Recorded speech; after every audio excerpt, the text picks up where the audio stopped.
Bonjour à tous et bienvenue dans cette seconde partie de ma vidéo sur les 10 films à voir durant le mois d'octobre pour préparer Halloween, les 10 meilleurs films horrifiques, un top 10 tout simplement.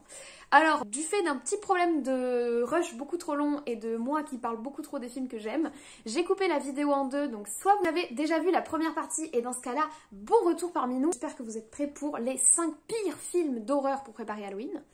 C'est faux, c'est pas les pires, c'est juste les meilleurs. Soit vous n'avez pas vu la première partie et dans ce cas-là, je ne peux que vous recommander d'aller la voir parce que vous risquez de passer à côté de 5 films d'horreur géniaux que je vous ai recommandés et dont je vous ai parlé tellement à tort et à travers que j'ai fait une vidéo beaucoup trop longue. Mais dans tous les cas, je vous laisse avec l'introduction. Je vous remercie d'être venus sur cette fin de top 10 et je vous dis à tout de suite.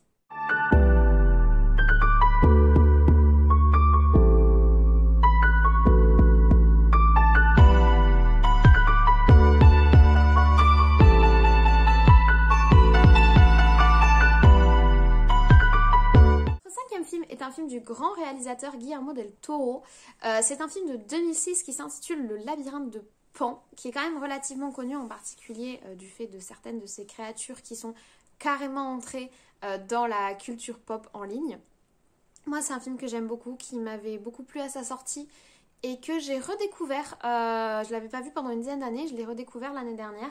Et je l'ai redécouvert avec plaisir puisque j'ai eu une seconde lecture en tant qu'adulte de ce film. Alors c'est un film qui se passe pendant la guerre civile espagnole. Donc c'est ce contexte-là qui m'avait complètement échappé en tant qu'enfant et que j'ai trouvé hyper intéressant une fois que j'ai vu le film en tant qu'adulte. C'est une femme qui se remarie.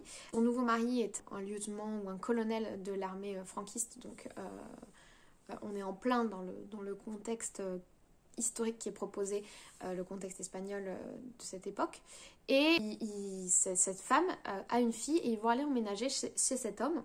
Donc la vie est assez dure, le monsieur est très strict, mais la jeune fille va découvrir dans le jardin un espèce comme un autre monde, un monde parallèle avec notamment un labyrinthe qui est le labyrinthe de Pan. Et ce film est très beau, ce film est très glauque. Et ce film a un message, un triple, quadruple message. On peut le regarder plusieurs fois sans avoir le même visionnage, ce que je trouve super intelligent et super intéressant. Et en plus, on a des visuels, des costumes, des trucs qui sont très originaux et qui sortent vraiment de l'ordinaire. Pour moi, c'est un peu un ovni, ce film, parce que je ne trouve pas de film qui lui ressemble vraiment. Si je devais l'exposer à quelqu'un, l'expliquer à quelqu'un, j'aurais du mal à lui trouver des références de d'autres films. On est entre Alice au Pays des Merveilles, avec ce côté petite fille qui va se perdre dans un monde un petit peu improbable, et hyper au point quoi. Enfin, c'est vraiment un film complexe, c'est vraiment un film qui peut se regarder plusieurs fois. Les musiques sont absolument magnifiques, toutes les musiques sont absolument magnifiques. Vraiment, la bande son est superbe. Donc vraiment c'est un film que je recommande, qu'il faut avoir vu, qu'il faut même avoir revu, il faut même le voir plusieurs fois. De toute façon c'est du Guillermo del Toro, donc disons, c'est pas qu'on n'est jamais déçu, parce que des fois Guillermo del Toro c'est pas toujours égal hein, le niveau de ce qu'il produit, mais en tout cas c'est toujours improbable, c'est toujours différent. Voilà, c'est des œuvres qui sont différentes et pour le coup ce film est différent, il apporte quelque chose d'autre et quelque chose d'horrifique, quelque chose qui te glace le sang, quelque chose qui te met mal à l'aise, dans un autre genre que tous les autres films que j'ai pu vous proposer dans ce top et dans un autre genre que tous les autres films que j'ai pu voir. Donc pour moi il avait à 100% sa place dans ce top et je vous le recommande.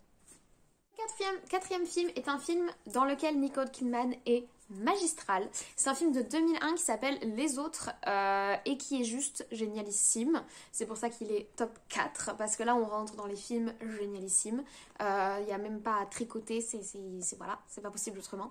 C'est un film d'une subtilité dans l'écriture, dans la façon dont c'est filmé et surtout un film qui a des rebondissements absolument géniaux. C'est un film qui te retourne le cerveau et ça fait plaisir. Et en plus l'ambiance est d'un glaucos, tous les personnages sont chelous. Donc l'histoire c'est quoi? C'est Nicole Kidman, le personnage incarné par Nicole Kidman, qui vit seule dans son manoir avec ses 2 enfants et quelques domestiques et qui attend le retour de son mari qui est parti à la guerre. Et la spécificité de ces enfants, c'est que ce sont des enfants de la Lune, donc des enfants qui ne peuvent pas s'exposer à la lumière du jour, aux ultraviolets, parce qu'ils y sont, c'est pas une allergie, mais en gros, leur peau ne le supporte pas. Et du coup, ils vivent calfeutrés à l'intérieur de leur manoir, rideaux fermés, comme ça toute la journée, à fermer systématiquement toute porte, toute fenêtre, tout rideau pour que les enfants ne soient pas mis en danger. Et ils sont dans ce huis clos avec leur domestique qui est hyper oppressant, dans cette attente. Nicole Kidman est magistrale. Moi j'aime beaucoup le jeu d'actrice de Nicole Kidman, et là elle est vraiment au top de sa forme. Elle est malaisante et à la fois t'as vraiment de la peine pour elle parce qu'elle a une vie horrible avec ses 2 gamins enfermés dans le noir toute la journée, et à la fois on voit qu'elle fait tout ce qu'elle peut pour ses gosses, mais à la fois on voit qu'elle en a peu plus. Enfin c'est vraiment c'est un film qui est très intéressant. C'est un film que j'adore. Et en plus, il fait pas à proprement parler peur, mais une fois qu'on a toutes les clés pour comprendre l'histoire, pour comprendre ce qui se passe et pour comprendre ce que ces gens vivent, on est subjugué en fait par la façon dont le film a été écrit. On n'a qu'une envie, c'est de le revoir pour voir comment tout s'imbrique en fait correctement. Il se passe pendant le premier visionnage, il se passe tellement de choses dont on n'a pas idée. Et il n'y a qu'une fois qu'on a toutes les clés pour comprendre qu'on voit vraiment ce qu'on a voulu nous montrer dans ce film. Et je trouve ça vraiment très bien, c'est superbement écrit. Et puis voilà, c'est superbement filmé. Le fait qu'on soit tout le temps dans le noir et qu'on n'ait que des intraperçus de 3 trucs. Enfin, c'est vraiment un très bon film que je vous recommande, comme tous les autres de mon top. Alors, on arrive dans les 3 meilleurs films de ce top. Honnêtement, j'ai hésité à mettre ce film-là, je pouvais juste pas ne pas le mettre, mais à la fois, ça va pas être une surprise et je pense pas vous faire découvrir quelque chose. Mais en 3e position, j'ai mis Shining de Stanley Kubrick parce que c'est un monument, parce que c'est génial, parce que les musiques, parce que le film, parce que l'histoire, parce que les personnages, parce que tout en fait. Shining, c'est un film parfait pour moi. Comme d'autres, il y en a d'autres. Il y a des fois, j'ai juste rien à dire en fait. Il y a des fois, c'est juste... Ben voilà, tu reconnais le génie du réalisateur et le casting qui est idéal et le jeu d'acteur qui est incroyable et les décors qui sont juste spectaculaires et tu t'assois et tu regardes le film et tu te tais parce que t'as rien à dire.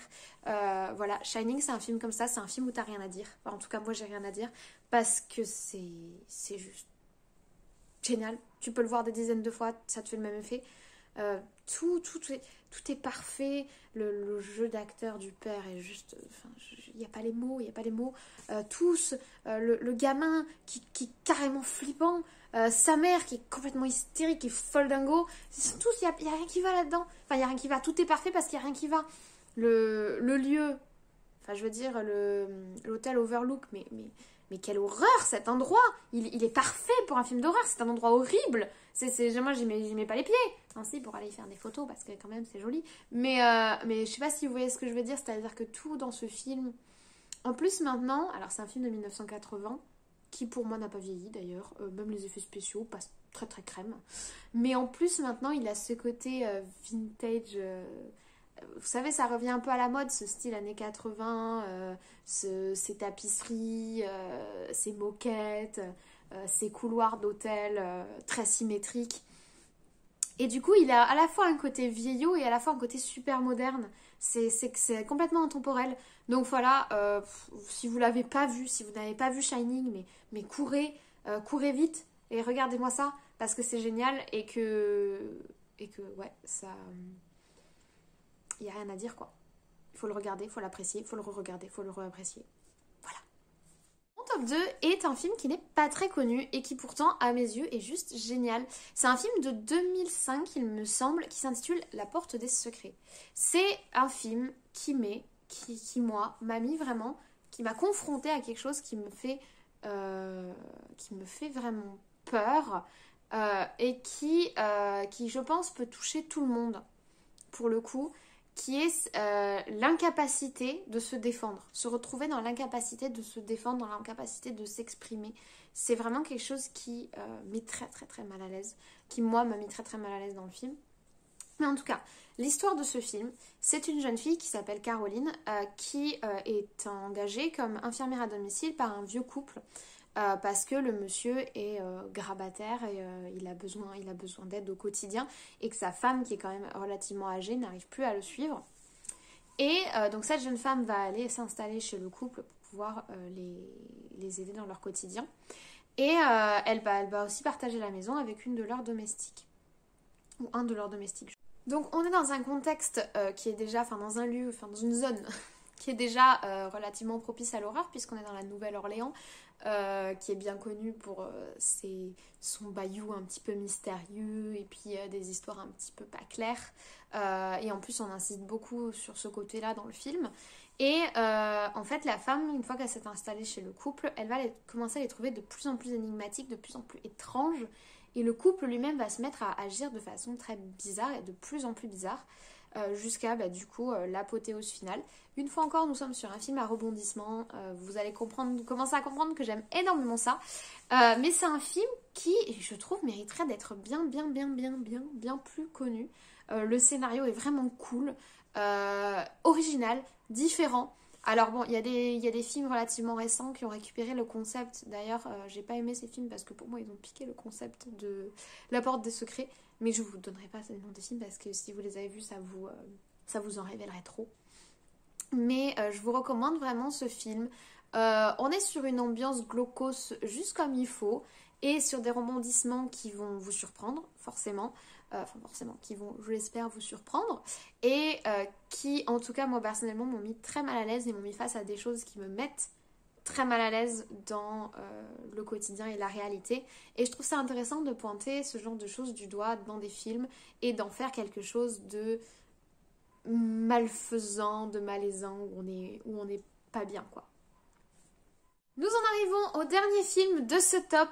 C'est pour moi le meilleur film d'horreur, le meilleur film d'angoisse, le meilleur film oppressant qui te met mal à l'aise et que t'es pas bien. C'est un film relativement récent, c'est It Follows. It Follows, quand je l'ai vu, ça a été une révélation. Déjà, j'ai obligé tous les gens que je connais à le voir après. Même ceux qui aiment pas l'horreur, je m'en fiche. C'est un chef-d'œuvre, regardez-le. Et tout le monde a été extrêmement mal à l'aise. Pour la petite anecdote, j'étais allée au cinéma le revoir pour un second visionnage avec des amis. Et deux de mes amis ont quitté la salle tellement ça les mettait pas bien. Donc vraiment, c'est un film... Pour moi, tout le monde devrait le voir parce qu'il est juste génialissime. Mais c'est un film qui met hyper mal à l'aise. C'est pas un film qui est particulièrement violent, qui est particulièrement gore, qui est particulièrement... avec des costumes terrifiants, ou même un lieu ou des décors terrifiants. Pas du tout. Non. C'est justement ça qui fait que ce film est horrible et absolument flippant. C'est que on est loin de tout ça. On est juste dans de l'oppression. On est dans des plans. Quelques plans séquences qui sont incroyables d'ailleurs. On est dans des plans, on joue sur la symétrie, on joue sur les musiques sont parfaites. Et puis on joue surtout sur le sentiment d'oppression, un sentiment d'oppression envahissant. Et puis on joue sur l'incompréhension, parce qu'on comprend pas, parce qu'on comprend rien, parce qu'on est largué, et parce que quand on comprend rien, ça fait peur. Parce que quand on sait pas ce qui se passe, ça fait peur. Et ce film est juste parfait pour ça. Il est vraiment incroyable. C'est vraiment un chef-d'œuvre. Et c'est un film qui est unique dans son genre. J'ai rien revu depuis de pareil. J'avais rien vu avant de pareil. C'est un ovni, mais c'est un super ovni. Et à la fois, c'est un ovni absolument terrifiant. Donc, même si je recommande à tous de le voir, préparez-vous à mettre sur pause si vraiment vous êtes des âmes trop sensibles, parce que c'est vraiment un film à vous filer des cauchemars. Vraiment. Je peux même pas vous parler du scénario. Pour les autres films, je vous ai donné un scénario, mais là, je suis même pas sûre que... pour moi, c'est pas nécessaire. Franchement, je vous conseille d'y aller comme ça, sans savoir à quoi vous attendre, sans savoir ce que vous allez voir. Juste, allez-y les yeux fermés et préparez-vous à vivre un grand moment de terreur. Je sais pas si c'est un truc qui donne super envie de regarder un film, mais moi c'est le genre de choses que si on me dit j'ai juste qu'une hâte, c'est de rentrer chez moi, de lancer le truc sur ma télé. Mais voilà, pour mon numéro 1, et je pense que ça va rester le numéro 1 pour longtemps, parce que pour moi c'est un film qui pour le moment n'a pas trouvé d'égal et n'a pas été égalé dans l'horreur, la terreur et la magistria. La majesté, enfin, et dans la qualité de sa réalisation, c'est vraiment un excellent film que je vous recommande du coup pour le soir du 31, histoire de bien avoir peur. En plus, il me semble que le 31, ça tombe un dimanche, donc comme ça, si vous ne pouvez pas aller au travail le lendemain, vous saurez pourquoi.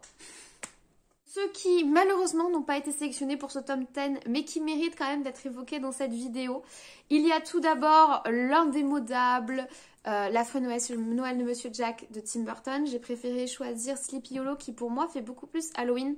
L'affreux Noël de Monsieur Jack parle principalement de Noël au final, mais il mériterait amplement d'y apparaître puisque moi c'est un film qu'en général je vois en octobre, que j'ai envie de revoir en octobre, et puis j'adore Jack. Et puis je vous ai fait une petite liste pour ne pas oublier d'autres malheureux de ce choix. Il y a évidemment Rosemary's Baby. Alors c'est un film de Polanski et j'avais pas forcément envie de mettre en avant ce réalisateur, mais Rosemary's Baby est un excellent film, extrêmement flippant, extrêmement oppressant. Don't Be Afraid of the Dark, qui est un film qui est relativement peu connu, qui est passé un petit peu entre les mailles du filet, mais qui, pour certaines petites choses un petit peu différentes, notamment les créatures qu'ils ont choisi de mettre en avant dans le film, est assez flippant et puis surtout sort complètement de l'ordinaire, ce qui est agréable. Il y a aussi évidemment les Conjuring. Pour moi, c'est devenu trop mainstream de les citer dans un top, mais évidemment, les Conjuring de James Wan sont de très bons films. Le 1, le 2 et le 3 qui est sorti récemment. Par contre, les autres trucs qu'il y a à côté, que ce soit Annabelle ou que ce soit La Nonne, mon dieu, quelle horreur. Donc ça, épargnez-vous. Insidious est excellent. Vous pouvez regarder Insidious, il est génial. Très Halloween aussi. On a du monstre juste comme on les aime, bien classique et à la fois un peu flippant.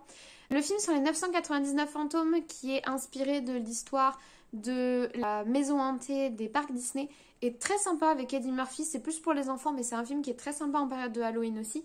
Donc des films comme ça qui mériteraient qu'on les évoque, il y en a plein. Malheureusement j'ai dû faire l'impasse sur certains pour ne faire qu'un tome 10. Ça sera peut-être pour une prochaine fois. En tout cas voilà, nous en avons enfin terminé et je vous laisse sur ces petits ajouts.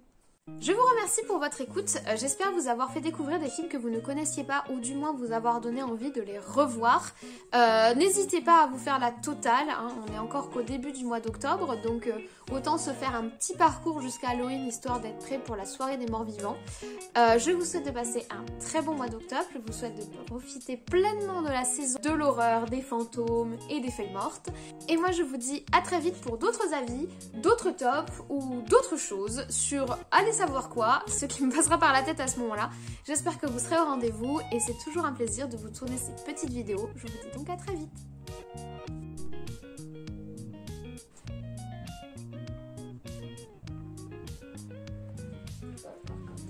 Regarde comme t'es beau, mon bébé. Oh là là, t'es mon chat de Halloween, toi. T'es mon chat de Halloween, regarde.